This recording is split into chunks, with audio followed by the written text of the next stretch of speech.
प्रायोजक आहेत मेसर्स पुरुषोत्तम नारायण गाडगीळ, सराफ आणि जवेरी यांच्या शाखा महाराष्ट्रापासून कर्नाटक पर्यंत वेगळ्या वेगळ्या डिझाईन्स आणि आकर्षक डिस्काउंटसह मेसर्स पुरुषोत्तम नारायण गाडगीळ।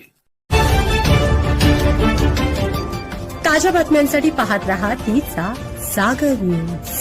निवडणूक आयोगाने महाराष्ट्रातील विधान परिषदेच्या 9 जागांसाठी निवडणुकीचा कार्यक्रम जाहीर केला असून येत्या 12 मे रोजी मतदान पार पडणार आहे।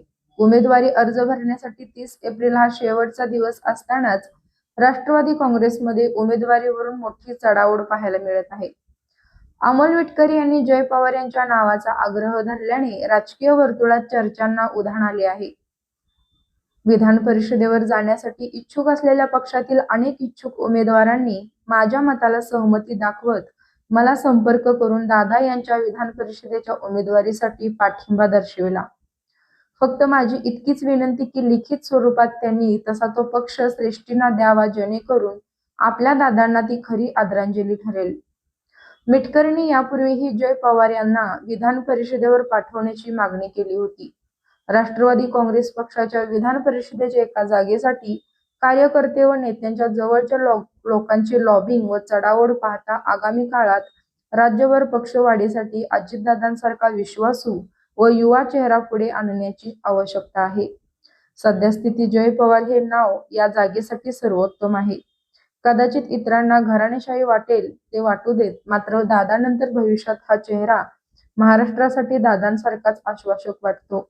दादांची उणीव भरून करण्याची क्षमता असलेला हा चेहरा राष्ट्रवादी पक्षांना संजीवनी ठरेल।